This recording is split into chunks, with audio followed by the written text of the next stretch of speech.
Ang boring nitong 8 asset, parang ang layo pa ng mga sagot niya eh.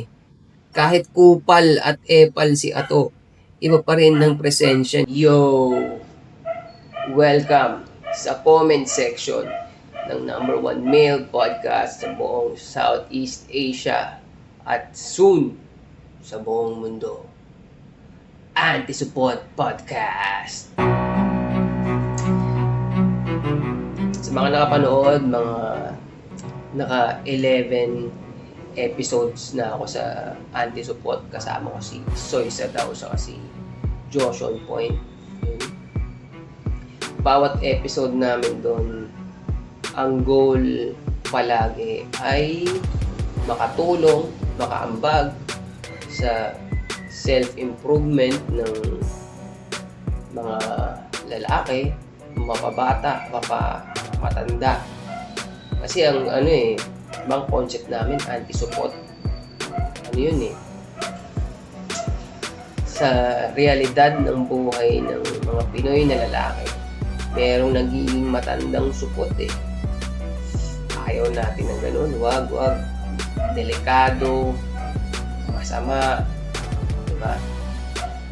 Tapos, yung mga content sa anti-support, mga content namin, kahit bawal isa sa amin, si Soy Sadaw, si Joshon Point, saka ako. Pwede rin siya sa babae. Pwede rin siya. Kasi, pwede siya sa babae yung mga applicable sa babae lang Kaya ako nasabi na pwede siya kahit sa babae. Kasi yung sentro, yung center ng principles ng mga sinasabi namin, centered sa tama, centered sa pagsunod sa Diyos, sa pamilya, ganyan. Kaya kahit sa babae pwede siya. Minsan lang siya, minsan parang ang sama lang ng packaging niya. Minsan kasi controversial, minsan hot take. Pero kami naman sa anti-support, hindi kami bumibitaw ng mga controversial at hot take para lang mang-insulto eh. Nangyayari yun kasi nakakalungkot na yung katotohanan na hindi kasi maganda. So, alam mo yun, minsan wala kang choice eh. Magkukross ka talaga dun eh. Magkukross ka dun na mabigat yung mga sasabihin mo. Kasi mabigat yung situation. So, wala. Yung measures, mabigat din yung measures na gagamitin mo, di ba? Kumbaga parang sa kapag yung damit, makapal yung mancha, hindi na kaya ng basta sabon na lang, kailangan mo gumamit ng Zonrox, di ba? Kailangan mas matapang para matanggal mo yung mancha. Ganun eh. Kaya ganun. Kaya nga nung sabi ko nakaraan, merong mga negative comment na walang substance. Talagang ang goal lang ay mang-insulto, magsabi ng masama. Hindi kami ganun. Hindi ganun ang kahit kailan hindi kami bibitaw ng ganun. Merong mga negative comment na merong substance. Yun nga. Kasi yan yung mga yan yung situation na halos wala ka ng choice kung hindi halos wala ka ng choice kung hindi anghangan yung salita mo para tumagos, di ba? So, ayun, ganun yun. Yun ang goal, makatulong, makaambag sa pag-improve ng mentalidad ng maraming Pilipino. Eventually, sa ibang bansa, naka-subtitle na. Pag umabot yung punto na yun, na pati mga tao sa ibang bansa, nabibigyan na rin ng positive impact. Ganon. So, nandito ngayon ako sa comment section ng episode ng Anti-Support na huwag mo mahalin ang babae para mahalin kanila. O yan, kasama to isang halimbawa to nung sinasabi ko eh.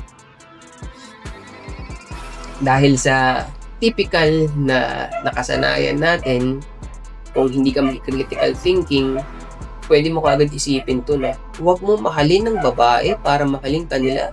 Mali yun Pero may ibig sabihin kasi yun kumbaga, alam mo yun, hindi mo mahuhusgahan yung isang bagay kung yung experience mo, yung kaalaman mo sa ibang bagay na yun ay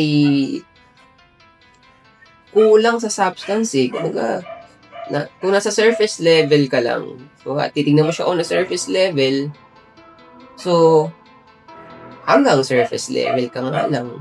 Pero may mga situation kasi na magdi-deep dive ka, tapos siya ka mo marirealize na kaya ganun ang meaning nun. Kaya iba ang meaning ng isang bagay. Ayun. Naalala ko si Kanye West dati. Kilala niyo yun si Kanye West. Meron siyang meron sinabi sa isang interview sa kanya na yung bata daw sumampa sa coffee table. Ang gusto lang naman ng bata, maglaro-laro, kung ano mga nai-imagine niya na siya si Superman, kaya siya nasa taas ng coffee table, mga ganon. Pero, sasawihin siya ng mga tao sa paligid niya na, "Oy, huwag ka dyan." Ina-explain niya na ganon ang ingay naman ng aso, tumigil ka na. Ina-explain niya doon na ganon ang buhay ng halos lahat ng tao sa mundo.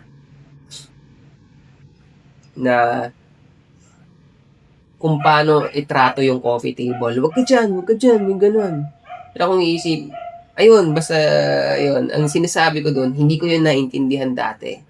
Until nag-deep dive ako at added na rin ng experience. Napanood ko ulit yun, dumaan ulit sa FYP ko yun, yung sinabi na yun, Kanye West, naintindihan ko na kung ano yung ibig niya sabihin. Marami nilang ganung klase ng bagay na weirdo sa'yo ngayon, hindi mo magets na yun.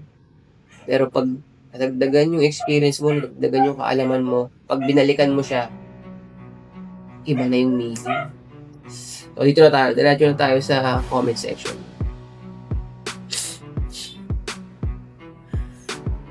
Relate ako sa kanya. Then, na-discover ko ang stoic at nag-aral, nakinig hanggat sa na-detach na ako at napalapit sa Panginoon. Good job. Sarap sa feeling and watching here from Dubai. Celebrating my breakthrough and dito na magpapayama. Wow, congrats, Hackdog 378. Galing, Hackdog. Galing. Shout out, Boss Soy. Naalala ko yung sinabi mo na malinis sa bahay at magaling magluto. Shout out sa mga Bisaya kasi yung na Bisaya yung nabanggit mo sa other vids ang tinutukoy mo. Anyway, still hoping King Ato is back para makompleto na yung 4 na 3 Musketeers with 8A Man of Duty 501. Ginatawa ako dun din. Para makompleto na yung 4 na 3 Musketeers with 8A. Appreciated to mga tao na na-appreciate ko yung mga tao na to na warm welcome. Ang bilis nung tanggap. Tinanggap nila si 8 Asset.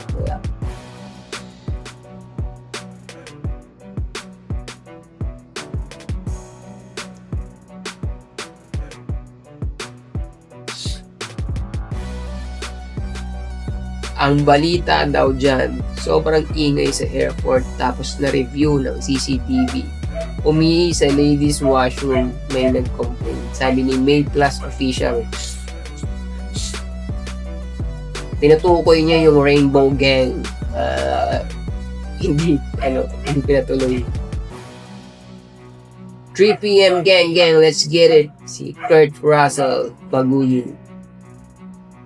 Yo, 3 p.m. gang. Yung mic ni daw mahina, hindi masyado maintindihan. Stay cold. Red Naughty 11.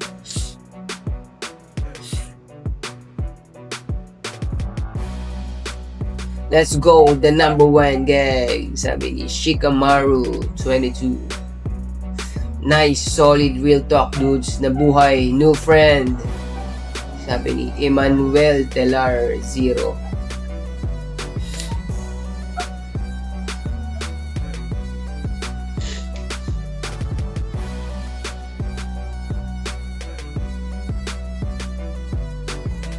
Gising, 3 p.m. na, sabi ni Ad Serverano 710. Isa lang gusto ng babae sa isang lalaki sa relasyon. Strong dominant male, sabi ni Derek Ray 18.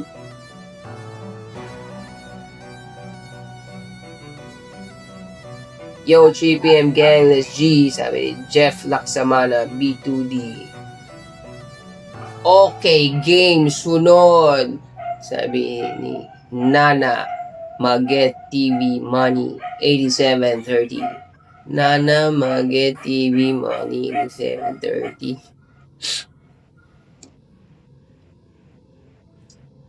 3 p.m. gang present CW Beans. CWBINS.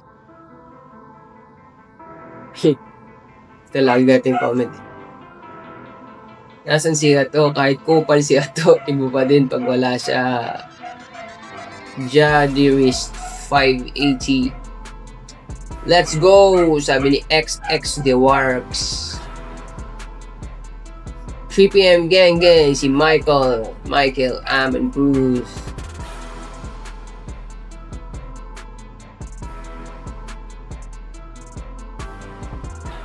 Yung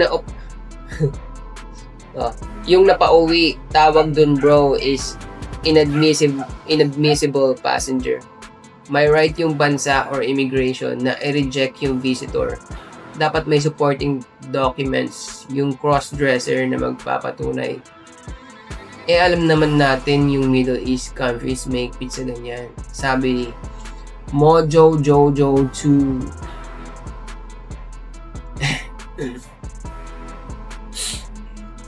Dapat yung mahinang mic andun sa isa sabi ni Enraged X. Ako yung tinutukoy niya. Ikaw loko ka. Sabi niya dapat sa akin binigay yung mahinang mic. Wala yung partida nga ni isa daw yun. Kaya sa akin binigay yung isang mic. High school ata sender na yan Sabi ni Vachina 14.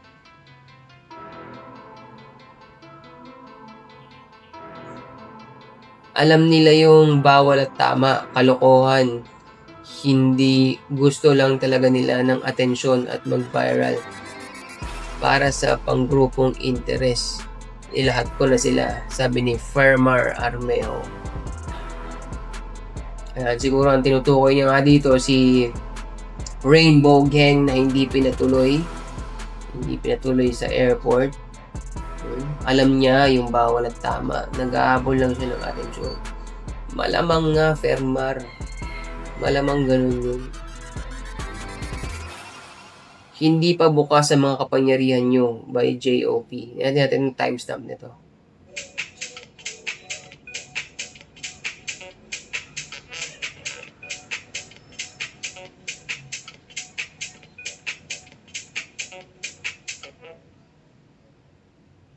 Are you ready to meet my friends?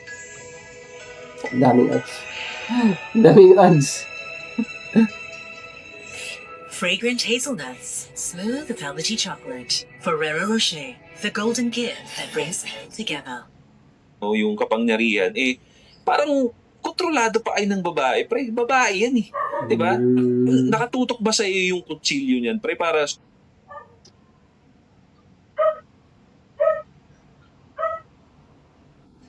So, yun. Hindi pa bukas ang kapangyarihan nyo by JOP. Yung sinasabi ni Omar Folero, yung pag wala kang kontrol pagdating sa babae, hindi bukas ang kapangyarihan.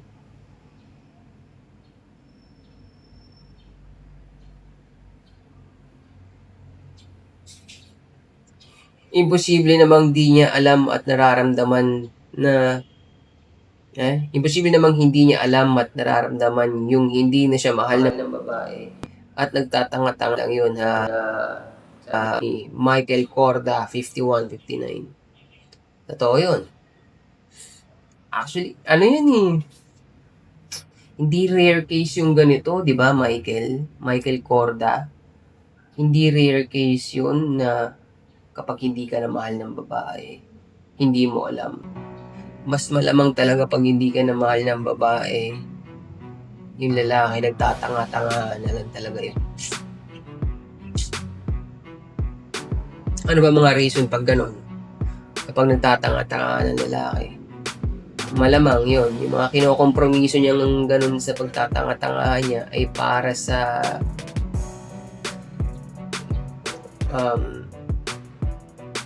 wala siyang tiwala sa sarili niya na makakahanap siya ng bago, at manipulated siya nung nung sex na nabibigay sa kanya nung babae niya. Kaso actually nangyayari din yan sa mga ganyan. Hindi na nga rin sila pinagbibigyan ng sex talagang kumbaga umaasa na lang sila na makakakuha pa rin, na ibibigay pa rin sa kanila ng babae nila yun. Kahit ang katotohanan, hindi naman na talaga. Wala na, pinapaasa na lang talaga. Parang siya, form ng hypnotism, alam mo yun. Hindi na siya nag-work sa'yo, hindi na siya favorable para sa'yo. Pero, sinasabi sa'yo ng utak mo na, hindi, tuloy. Kumbaga, hindi ka pa rin, alam mo yun, you don't act accordingly. You don't respond properly dun sa situation na nangyayari sa'yo kasi hypnotized ka. Dang! Grabe. Hypnotism. Tingin ko yun.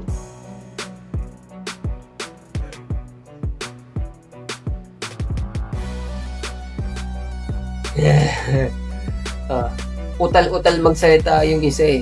Nasaan na ba si Ato? Sabi ni Jom de la Cruz. Ako tinutukoy niya, utal-utal talaga akong salita. Actually ako pag napapanood ko yung podcast, nakikita ko yun, yung mga part na utal-utal ako. Nangyayari yun kasi kapag mahirap nga yung topic. Kasi ang hirap pagbitawan basta-basta ng salita, di ba? Na alam ko, considering na alam kong nandyan kayo, di ba? Hindi ako basta hindi ako pwedeng basta magpamali-mali sa sasabihin ko eh. So, may pagkakataon talaga na gano'n. Nauutal ako kasi nahihirapan ako dun sa topic eh. Alam mo yun. Marami akong naiisip. But at the same time, yung words na gagamitin ko ay pinipili ko. Kaya nauutal ako. Shoutout sa'yo, John de la Cruz, R2V.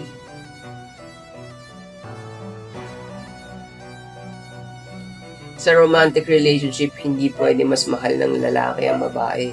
Dapat tayong mga lalaki ang ina-adore ng babae. Men love women genuinely. Women love men under the circumstances of what we can provide. Sabi ni Derek Rake, 18.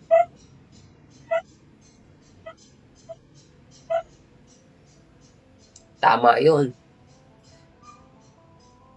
Pero maraming nahihirapan sa nahihirapan sa application nitong principle na sinabi mo, Derek Rake. Diba? Kaya tayo nandito para mapag-usapan yan until eventually sa tayo mga lalaki, mahanap natin sa sarili natin yung purpose at yung totoong mission natin. Kasi pag alam mo yung purpose mo, totoong mission mo, yun yung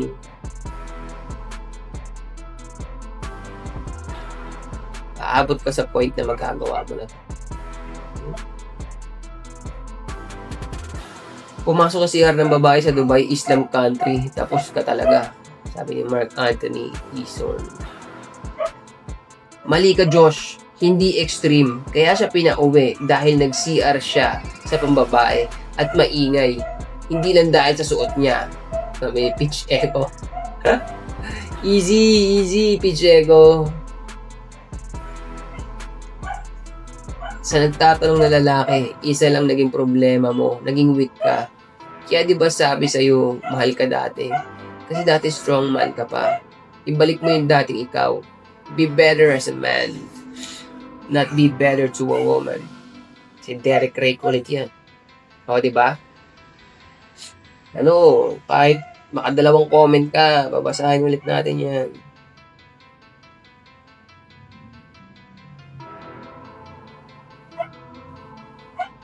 Ang boring nitong 8 asset, parang ang layo pa ng mga sagot niya eh. Kahit kupal at epal si Ato, iba pa rin ng presensya niya at yung direct to the point ni Ato na walang pake kung may masaktan. Sabi ni Millfish, boring ko daw. Sorry na, Millfish. Boss, pangit ang chemistry yung tatlo. Iba pa din pag may... Sabi ni J. Lord Peralta, 9585.